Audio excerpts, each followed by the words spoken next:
প্রিয় শিক্ষার্থী, তোমরা দেখছো এডুক্রিয়েটিভ ইউটিউব চ্যানেল। তোমাদের সকলকে ওয়েলকাম। আজ আমরা এডুকেশন সাবজেক্টের নতুন একটি ভিডিও আমি তোমাদের সামনে তুলে ধরার চেষ্টা করব। তোমরা যারা মাদ্রাসা সার্ভিস কমিশন বা স্কুল সার্ভিস কমিশনের পরীক্ষা দেবে, তোমাদের যে ভারতের আধুনিক শিক্ষার বিকাশ এবং ভারতীয় শিক্ষাবিদদের অবদান অর্থাৎ গ্রেট এডুকেটর, সেখানে আমাদের বিদ্যাসাগর রয়েছে। তাই জন্য আমাদের বিদ্যাসাগর ভালো করে খুব পড়তে হবে, কারণ এখান থেকে পরীক্ষাতে এমসিকিউ প্রশ্ন আসবেই। তো সেই দিক মাথায় রেখে আমি তোমাদের সামনে বিষয়বস্তুর ভিডিও উপস্থাপন করছি। মনোযোগ সহকারে তোমরা ভিডিওটি দেখো। যদি কোনো সমস্যা থাকে, যদি কোনো জিজ্ঞাসা থাকে, তোমরা অবশ্যই কমেন্ট করতে পারো, তাহলে আমি তার যথাযথ উত্তর দেওয়ার চেষ্টা করব। এই আমরা যে সমস্ত এডুকেটর সম্পর্কে আমরা জানবো, তাদের মধ্যে আমাদের যদি দেখি যে পশ্চিমবঙ্গের ইতিহাসে শুধু নয়, ভারতবর্ষের ইতিহাসে শিক্ষা সংস্কারক এবং সমাজ সংস্কারক হিসেবে রাজা রামমোহন রায় এবং বিদ্যাসাগর আমাদের কিন্তু অগ্রদূত ছিলেন। তো পণ্ডিত ঈশ্বরচন্দ্র বিদ্যাসাগর সম্পর্কে আমরা একটু বিস্তারিতভাবে জেনে নেব, যা পরবর্তীকালে আমাদের এমসিকিউ প্রশ্নের উত্তর করতে আমাদের অনেকটাই সহযোগিতা করবে। বলা রয়েছে, তোমার সৃষ্টির চেয়ে তুমি যে মহৎ। এই কথাটি ঊনবিংশ শতকের কীর্তিমান বাঙালিদের মধ্যে যার সম্পর্কে সবথেকে বেশি প্রযোজ্য, তিনি বীরসিংহের সিংহ শিশু ঈশ্বরচন্দ্র বিদ্যাসাগর। তাহলে তোমার সৃষ্টির চেয়ে তুমি যে মহৎ, অর্থাৎ তুমি যে সৃষ্টি করেছো, তুমি সৃষ্টিকর্তা, অর্থাৎ তোমার থেকেও সে মহৎ হয়ে গিয়েছে। বলছে যার সম্পর্কে সবথেকে বেশি প্রযোজ্য, তিনি বীরসিংহের সিংহ শিশু ঈশ্বরচন্দ্র বিদ্যাসাগর। অর্থাৎ রাজা রামমোহন রায় তৎকালীন ভারতবর্ষের সমাজে নবজাগরণের যে সূচনা ঘটিয়েছিলেন, পরবর্তীকালে ঈশ্বরচন্দ্র বিদ্যাসাগরের হাত ধরে তা পরিপূর্ণতা বা পূর্ণাঙ্গ রূপ লাভ করে। সমাজ সংস্কার থেকে শুরু করে শিক্ষা সংস্কার, মাতৃভাষার সম্প্রসারণ, নারী শিক্ষার বিস্তার, জনশিক্ষার প্রসার ইত্যাদি নানান ক্ষেত্রে তার উল্লেখযোগ্য অবদান ভারতীয় শিক্ষার ইতিহাসে উজ্জ্বল নক্ষত্র হিসেবে প্রতিষ্ঠিত। অর্থাৎ ভারতবর্ষের শিক্ষার ইতিহাসে যদি আমরা দেখি, তাহলে বিদ্যাসাগর এবং রাজা রামমোহন রায় সেই সময়কার তৎকালীন সময়ের পরিপ্রেক্ষিতে তাদের অবদান, তৎকালীন সময়ের নিরিখে তাদের কীর্তিমান কার্যকলাপ বর্তমান সময়ে যে সমস্ত মানুষজন রয়েছে, শিক্ষাবিদ রয়েছে, তাদের কিন্তু পথের দিশা দিয়েছেন। তো সেই মহান ব্যক্তি, সেই ঈশ্বরচন্দ্র বিদ্যাসাগর, তার সম্পর্কে আমরা একটু ভূমিকা জেনে নিলাম। এবার তার সংক্ষিপ্ত জীবনী, তার সম্পর্কে একটু আমরা দেখে নেব। এখানে আমরা দেখতে পাচ্ছি জন্মগ্রহণ 1820 সালের 26শে সেপ্টেম্বর পূর্বতন মেদিনীপুর জেলার বীরসিংহ গ্রাম। অর্থাৎ আগের যে মেদিনীপুর, এখন যেটা বর্তমান পশ্চিম মেদিনীপুর হয়েছে, সেই মেদিনীপুর জেলার বীরসিংহ গ্রাম, সেখানে তার জন্ম 1820 26শে সেপ্টেম্বর। পিতা মাতা ঠাকুরদাস বন্দ্যোপাধ্যায়, ভগবতী দেবী। অর্থাৎ পিতার নাম ঠাকুরদাস বন্দ্যোপাধ্যায়, মায়ের নাম ভগবতী দেবী। কলকাতা যাত্রা 1828 খ্রিস্টাব্দে মাত্র 8 বছর বয়সে তিনি কিন্তু তার সেই গ্রামের বাড়ি থেকে কলকাতার পথে পা বাড়িয়েছিলেন। 1829 সাল সংস্কৃত কলেজে ভর্তি। আমি তোমাদের সামনে একেবারে সংক্ষিপ্ত আকারে গুরুত্বপূর্ণ বিষয়গুলো তুলে ধরেছি, তোমরা সেগুলো একটু মনোযোগ সহকারে দেখবে এবং যদি কোনো জিজ্ঞাসা থাকে তোমরা অবশ্যই কমেন্ট বক্সে কিন্তু লিখে জানাবে। আর কি, বিদ্যাসাগর উপাধি লাভ মাত্র 21 বছর বয়সে বিদ্যাসাগর উপাধি লাভ করেছেন। সংস্কৃত কলেজে শিক্ষা শেষ করে বিদ্যাসাগর উপাধি লাভ করেছেন। অর্থাৎ সংস্কৃত কলেজে তার পাণ্ডিত্যের জন্য সেই সময়কার নিরিখে তাকে বিদ্যাসাগর উপাধি প্রদান করা হয়েছিল। অর্থাৎ বিদ্যার সাগর। 1841 সাল মাত্র 21 বছর বয়সেই তিনি ফোর্ট উইলিয়াম কলেজের অধ্যাপনা, অর্থাৎ ফোর্ট উইলিয়াম কলেজ মাত্র 21 বছর বয়সে, জাস্ট ইমাজিন করো, ভাবতে থেকো যে মাত্র 21 বছর বয়সে আমাদের মনে হয় যেন শৈশবকালই কাটছে না ঠিকঠাক মতো। সেই 21 বছর বয়সে তিনি কিন্তু সংস্কৃত কলেজের মতো তৎকালীন সময়ের নিরিখে সংস্কৃত কলেজ অন্যতম সেরা একটি কলেজে তিনি কিন্তু অধ্যাপনার কাজে নিযুক্ত হলেন। আর কি, 1851 সাল সংস্কৃত কলেজের অধ্যক্ষ এবং স্কুল পরিদর্শকের পদে নিযুক্ত, এবং 1851 সালে তিনি সংস্কৃত কলেজের অধ্যক্ষ হলেন, অর্থাৎ তিনি প্রিন্সিপাল হলেন, সর্বোচ্চ পদে তিনি অধিষ্ঠিত হলেন। আর কি, 1855 থেকে 1858 সাল প্রায় 60টি বালিকা বিদ্যালয় স্থাপন করেছেন। দেখো কার্যকলাপটা একটু জাস্ট ভেবে দেখো যে সেই সময়কার নিরিখে, একটা বিষয় আমি তোমাদের বারবার বলছি যে সেই সময়ের নিরিখে যদি আমরা ভেবে দেখি, তাহলে এই 60টি বিদ্যালয়, বালিকা বিদ্যালয় স্থাপন করা কিন্তু আজকের দিনের মতো এত সহজ সরল প্রকল্প ছিল না। 1859 ক্যালকাটা ট্রেনিং স্কুল প্রতিষ্ঠা করেন। 1891 29শে জুলাই 70 বছর বয়সে তিনি মৃত্যুবরণ করেন, পরলোক গমন করেন। অর্থাৎ এই যে সংক্ষিপ্ত জীবনী আমি তোমাদের সামনে তুলে ধরলাম, এখান থেকে অনেক ধরনের এমসিকিউ প্রশ্ন তোমরা পরীক্ষাতে পাবে, সেই জন্য এটা ভালো করে মনে রাখবে। এরপরে আমরা তার শিক্ষা সংস্কারক হিসাবে বিদ্যাসাগরকে এবার একটু জেনে নেব। দেখো প্রাথমিক শিক্ষার প্রসারে বিদ্যাসাগরের অবদান কেমন কেমন। প্রাথমিক শিক্ষা ও স্ত্রী শিক্ষা প্রসারে বিদ্যাসাগরের অবদান ইতিহাসে বিচারে অত্যন্ত গুরুত্বপূর্ণ। 1853 সাল তিনি মোয়াটের কাছে প্রদত্ত রিপোর্টে প্রাথমিক বিদ্যালয় স্থাপন, পাঠ্য বই রচনা, শিক্ষক শিক্ষণের উপর জোর দেওয়ার উপর ইত্যাদির উপর গুরুত্ব আরোপ করেছিলেন। অর্থাৎ প্রাথমিক শিক্ষার ক্ষেত্রে বেসিক যে সমস্ত নিডসগুলো ছিল, অর্থাৎ পাঠ্য বই রচনা করতে হবে, শিক্ষকদের উপযুক্ত ট্রেনিং দিতে হবে এবং প্রাথমিক বিদ্যালয় স্থাপন করতে হবে, এই সমস্ত বিষয়গুলো নিয়ে 1853 সালে তিনি তৎকালীন বড়লাট তিনি কী করলেন, মোয়াটের কাছে তিনি তার বিষয়গুলো উপস্থাপন করলেন যে এই সমস্ত ক্ষেত্রে প্রাথমিক শিক্ষার ক্ষেত্রে সংস্কারের প্রয়োজনীয়তা রয়েছে। পরবর্তীকালে ছোটলাট মিস্টার হ্যালিডে এবং বড়লাট লর্ড ডালহাউসির কাছে তিনি একটি শিক্ষা সম্পর্কিত রিপোর্ট পাঠান। এই রিপোর্টটি মূলত বিদ্যাসাগরের রচনা। পরবর্তী সময়ে তিনি কী করলেন, এটাকে আরও প্রস্তাবিত আকারে রিপোর্ট আকারে তিনি কী করলেন, লর্ড ডালহাউসির কাছে এটি রিপোর্টটা তুলে ধরলেন।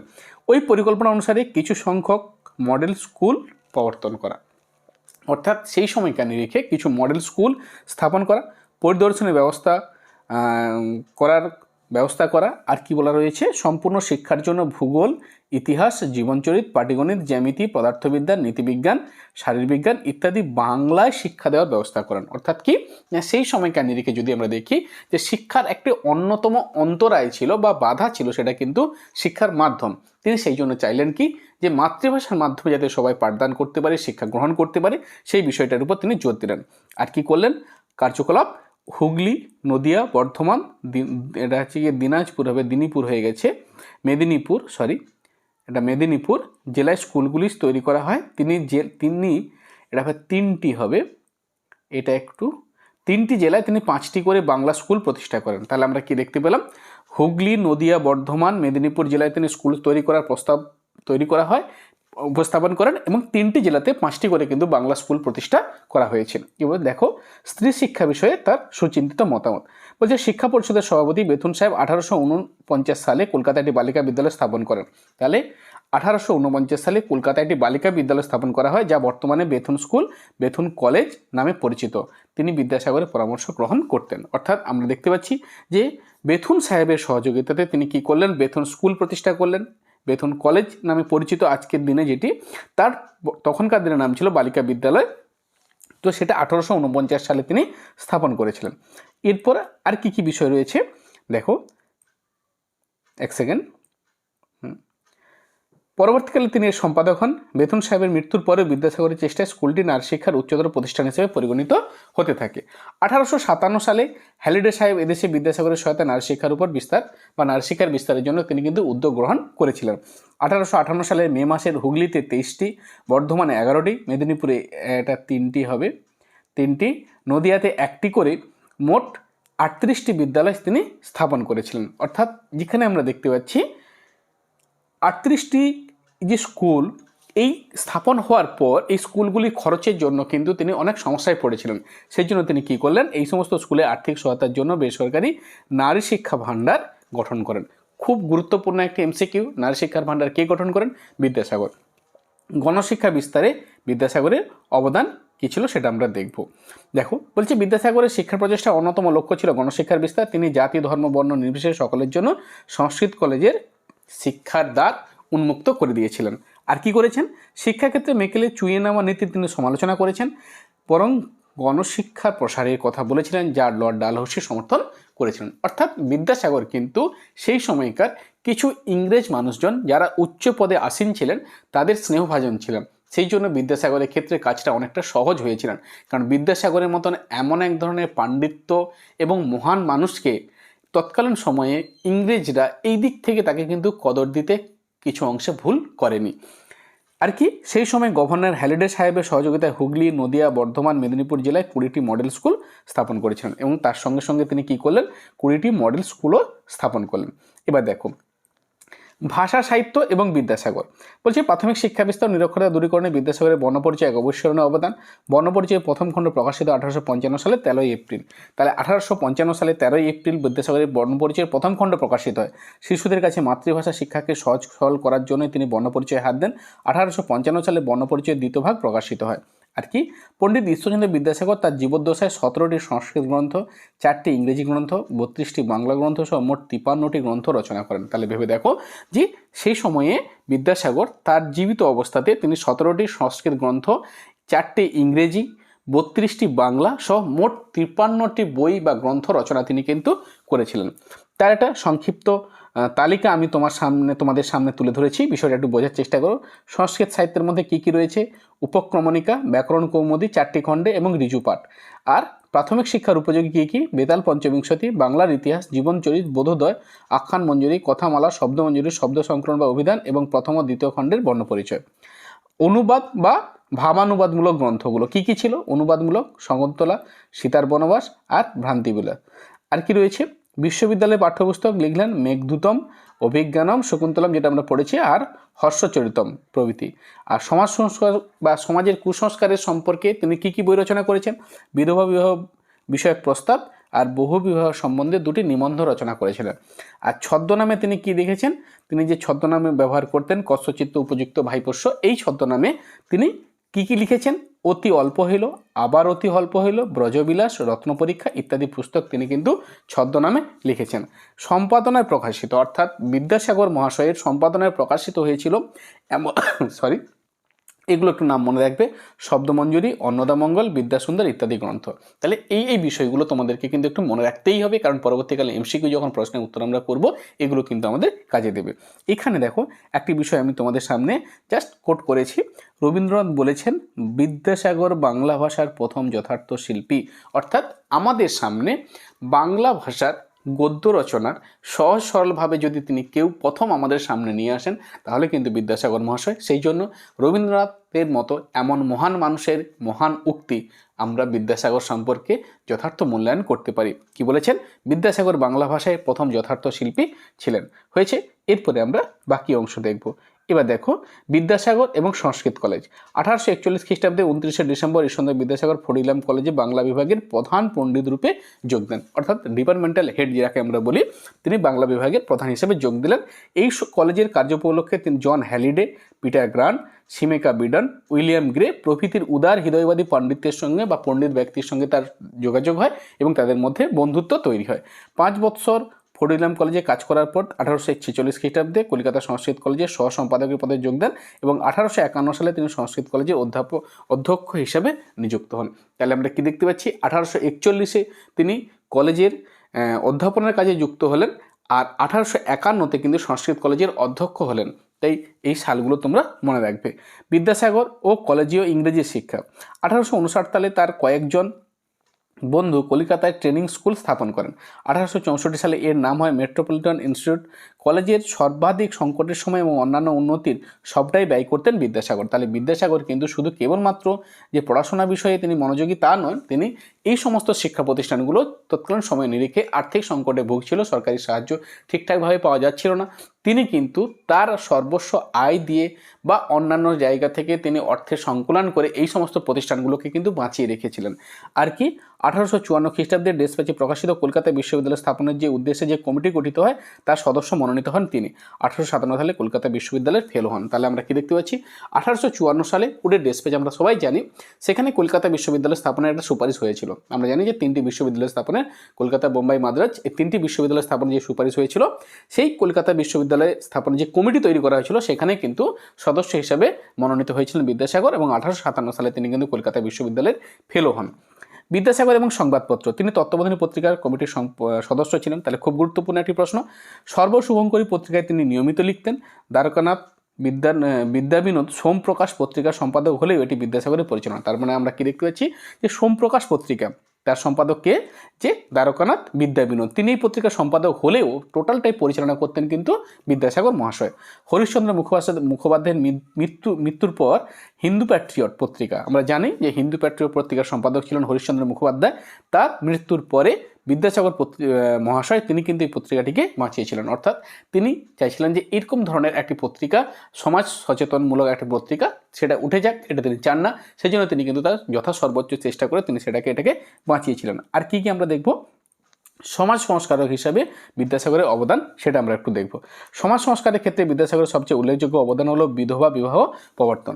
তার অদম্য প্রচেষ্টার ফলে 1856 সালে বিধবা বিবাহ আইন পাশ হয়। অর্থাৎ আমরা জানি যে রামমোহনের প্রচেষ্টাতে আমরা জানি যে সতীদাহ প্রথা সেটা রোধ করার কিছুটা গেলেও সেই বিধবাদের পুনরায় বিবাহের অর্থাৎ বিয়ের যে ব্যবস্থা তাদের এই ব্যবস্থা কিন্তু বিদ্যাসাগরের অদম্য চেষ্টার ফলে 1856 সালে সেটা আইন আকারে পাশ হয়। অর্থাৎ তারা কোনো রকম বাধা তাদের থাকবে না, যদি কেউ বাধা সৃষ্টি করে আইন তাদের মোকাবিলা করবে। আর কি রাজা রামমোহন রায়ের উদ্যোগে সতীদাহ প্রথা বন্ধ হয়েছিল ঠিকই, কিন্তু বহুবিবাহ, বাল্যবিবাহ, কৌলীন্য প্রথা ইত্যাদির মতো সামাজিক কুপ্রথাগুলি সমাজে তখনও কি প্রচলিত ছিল। তিনি এই সকল সামাজিক কুপ্রথার বিরুদ্ধে তিনি কি লড়াই করেছিলেন। হয়েছে তার চরিত্রের প্রধান গৌরব তার অজেয় পৌরুষ এবং তার অক্ষয় মনুষ্যত্ব। তিনি ছিলেন প্রধান আধুনিক বাঙালি। তাহলে তিনি ছিলেন প্রধান আধুনিক বাঙালি। মধুসূদনের ভাষায় আমরা জানি যে মধুসূদন দত্ত বিদেশে গিয়ে তিনি যে সমস্যায় পড়েছিলেন, আর্থিক সংকটের মোকাবিলা করছিলেন, সেই সময় কিন্তু তাকে আমাদের দেশ থেকে সাহায্যের হাত বাড়িয়ে দিয়েছিলেন বিদ্যাসাগর। সেই জন্য কিন্তু মধুসূদনের মতন একজন গুণী মানুষ বিদ্যাসাগরের কদর করতে কোনোভাবেই তিনি ভুলেননি। দেশে ফিরে এসে বিদ্যাসাগরকে নিয়ে তিনি অনেক লেখালেখি করেছিলেন এবং তার সুনাম যেটা আমরা বলতে পারি বিদ্যাসাগরের, তিনি কিন্তু তার প্রচার করেছিলেন। এরপর কি দিকে তিনি কি বলছেন মধুসূদনের ভাষায়, he has the genius and window of an ancient age, the energy of an Englishman and the heart of a Bengali mother। অর্থাৎ তিনি বলছে তার যে উৎসাহ উদ্দীপনা যেন মনে হচ্ছে সেই সময়কার নিরিখে একজন ইংরেজ মানুষ, কিন্তু তার হার্ট, তার হৃদয়, তার মন একেবারে বাঙালি মায়ের মতো।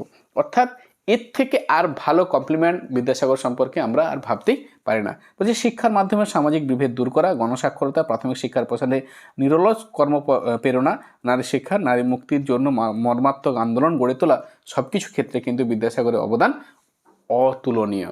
এক কথায় তোমরা ভাবো আজকের দিনে নিরেখে বা আজকের দিনে দাঁড়িয়ে আমরা বিদ্যাসাগরের অবদানকে সেভাবে বুঝতে পারছি না, কিন্তু ভেবে দেখো সেই সময়কার যেখানে সমাজে রন্ধ্রে রন্ধ্রে কুসংস্কার লুকে রয়েছে, চারিদিকে নানা প্রতিবন্ধকতা, নিজের আত্মীয় স্বজন থেকে বন্ধুবান্ধব সবাই বিরোধিতা করছে, তার বিরুদ্ধে গিয়ে সমাজ সংস্কারক হিসেবে, শিক্ষা সংস্কারক হিসেবে নিজেকে মেলে ধরা, এটা কিন্তু আজকের দিনে দাঁড়িয়ে সেই বিষয়টা আমরা ততটা বুঝতে পারছি না, কিন্তু সেই সময়ের নিরিখে এটা কিন্তু যথেষ্ট কঠিন বিষয় ছিল, কিন্তু বিদ্যাসাগর মহাশয় সেটা কিন্তু করে দেখিয়েছেন। আমরা পৌঁছে গেছি উপসংহারে। বলছে ভারতে আধুনিক শিক্ষার বিস্তারের ক্ষেত্রে একজন শিক্ষা সংস্কার সমাজ সংস্কারের পণ্ডিত ঈশ্বরচন্দ্র বিদ্যাসাগরের অবদান উল্লেখযোগ্য। সমাজ সংস্কার হিসেবে তিনি যেমন কতগুলি সামাজিক সংস্কারমূলক কাজ করেন, তেমনি শিক্ষা সংস্কার হিসেবে শিক্ষাক্ষেত্রে উল্লেখযোগ্য সংস্কার সাধন করেন। তিনি প্রাথমিক শিক্ষা, উচ্চশিক্ষা, নারী শিক্ষা, জনশিক্ষা, পাশ্চাত্য থেকে বাংলা ভাষা সাহিত্যের উন্নতির জন্য নানা ক্ষেত্রে তিনি উল্লেখযোগ্য ভূমিকা পালন করেছিলেন। তাহলে শিক্ষা সমাজ সর্বক্ষেত্রেই তার যে অবদান তা আজকের দিনে দাঁড়িয়ে আমরা এক বাক্যে মাথা নত করে তার অবদানকে আমরা মেনে নিয়েছি, স্বীকার করে নিয়েছি। সেই উল্লেখযোগ্য ভূমিকাকে আমরা কুর্নিশ জানাচ্ছি। তাহলে এই ছিল আজকে ঈশ্বরচন্দ্র বিদ্যাসাগর সম্পর্কে আমাদের বিষয়বস্তু আকারে একটি সংক্ষিপ্ত ভিডিও।